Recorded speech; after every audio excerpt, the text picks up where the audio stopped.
Welcome to Kit Katastrophe. My name is Kit, and today we'll be taking a look at Transformers Studio Series Deluxe Class Constructicon Scrap Metal. This figure came out in 2019 as part of Wave 6 of the Deluxe assortment, and represents Scrap Metal's appearance in the 2009 film Transformers Revenge of the Fallen. As always, we start in vehicle mode. Scrap Metal turns into an excavator of an unknown model, which has almost certainly been entirely fabricated. Believe me, I've checked. Nothing on the wiki and nothing on the box. That being said, this is still a really great looking alternate mode. Of course, being a construction vehicle, it looks pretty drab with large swathes of construction yellow and black, but that's to be expected. The black is utilized greatly here to pick out a lot of nice detail on the excavator arm, while there is some vivid blue to pick out the windows on the cab and a gorgeous gunmetal used to illuminate the inner mechanisms on the treads. What's important is that nothing really feels left out, though if I could add anything, I would have taken a page out of Siege's notebook and added some weathering on the bucket and rear end, maybe even pick out the diamond plating in a shiny silver. As for functionality, Scrap Metal rolls around on two gray wheels embedded into his treads and one gray roller piece near the front. Now, I was skeptical at first as to the quality of it, especially after Titan's Return Hardhead figuratively shat the bed with his clear plastic tumbler of disappointment. Whatever the case is, Hasbro seemed to have gotten the hang of it since Scrap Metal rolls like a charm, though your mileage may vary depending on the surface. Now, the main event is the excavator arm itself. It has joints at the base, at the middle joint, and at the bucket, which makes the vehicle mode all the more playable. Let's get this out of the way. Scrap Metal's conversion scheme begins with parts forming. It's just one piece taken off the back end, but I'm aware some people really hate this sort of thing. As for me, I just wonder why Scrap Metal even includes the damn thing to begin with. All it does is hold the vehicle mode together a little more, and doesn't integrate well into either of his other two modes. It just seems like a huge design oversight to me. As for the rest of the transformation, it's definitely a step above Rampage in terms of its fun factor. It's very tactilely satisfying to change Scrap Metal from one form to another, and all of the movements make so much sense. I spent literal minutes of my precious time trying to figure out how this fucker worked, and when I finally got him in hand, it all seemed so obvious. All in all, a very fun transformation. The robot mode here definitely fits within Revenge of the Fallen's design ethic by being quite inhuman in a few regards. Of course, like most Bayverse Decepticons, he features digitigrade legs, which is pretty par for the course. Scrap Metal amps it up a little by not having hands, so much as he has two big, meaty claws! I think it works well enough, though they definitely look really awkward in most poses. I never know whether the lesser claw faces forward or inward. Also, you can sling the excavator arm underneath his torso. He's got a pee-pee! Hey, remember that plate from the alternate mode we threw off to the side like your dad did to your mom when he said he was going out to get cigarettes? Well, you can slap it onto his arm as a shield. Fun. Like all Studio Series figures, Scrap Metal comes with a cardboard display stand called Pyramid Desert Battle, which portrays the third act of the Revenge of the Fallen film and features a cheeky shadow teasing what's to come. Alright, so this is the part of the video where everyone calls me Evangelist Ripoff, because even though I've done this 59 times before, I still don't know how to properly do an articulation segment. Let's start at the head.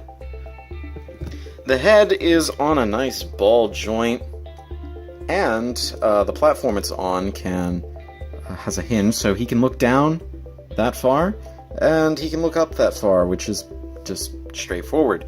And of course he can turn it all the way around, and he can nod. He can tilt, actually, surprisingly, by a surprising amount.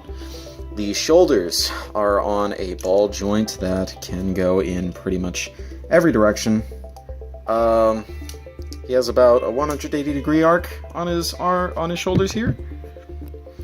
But you can get a little shrug action with these joints that the shoulders are on for transformation, so you can be like, "Ooh, who did it? It wasn't me. I don't see I don't see anyone." Ooh. His elbows have a joint here for the transformation, and a ball joint at the elbow. So this means he basically has double jointed elbows, which is really nice. Or if you so desire, you can turn the hand so that the minor claw points inward, and you can just keep it like that, and he can cross his arms a little. The clamps, even though they're completely different sculpts, have the same engineering. They have a joint here for transformation and possible movement, and they can open and close. He has no joint in the waist, no joint at the ab, but that's totally forgivable given his construction. His legs have a ball-jointed hip that is pretty good, but depending on the angle you move it, it might pop out. Its cut is very strange and very particular if you want it to go outwards, which he can actually do a more than 180-degree split, but only just barely, if you can notice that. You can do forward, high kick, high reverse kick, and this looks very painful. Due to transformation, he has a thigh swivel that goes the entire way around, and his knees have a joint here on the proper knee, and a joint here for the ankle. And you can get them to move like this. You can break his legs, whatever you want. And finally, at the feet, they can clamp shut.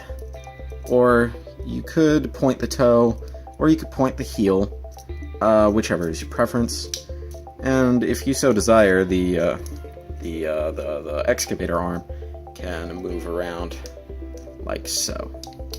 Now, so scrap metal here is fairly posable.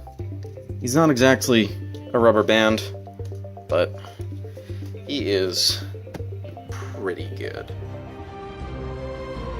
Before we go any further, we have to get back to scrap metal's vehicle mode. Don't bother keeping the parts form plate on. We won't need it where we're going. Basically, to get to the hand mode, all you have to do is just kind of unfold the arms and make them point backwards. There's a yellow plastic clip embedded into the excavator arm that you have to pull out for a future connection to Deluxe Class Hightower, but the joint is stupid tight, so I recommend loosening the screw a bit.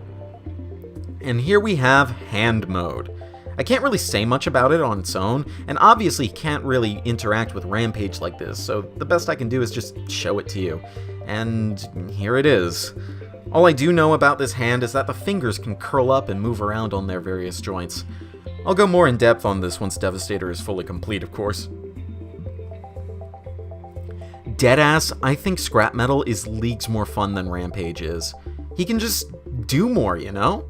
His transformation is also a whole lot more fun, even if you have to remove a panel from the alternate mode. Even then, both his alternate and robot modes just have a great sense of style to them that I am all about. This is one of my favorite Studio Series purchases thus far, and while I have been saying that a lot about this line, that says more about how much better the later waves have been. This has been Katastrophe. It's time to transform and roll out.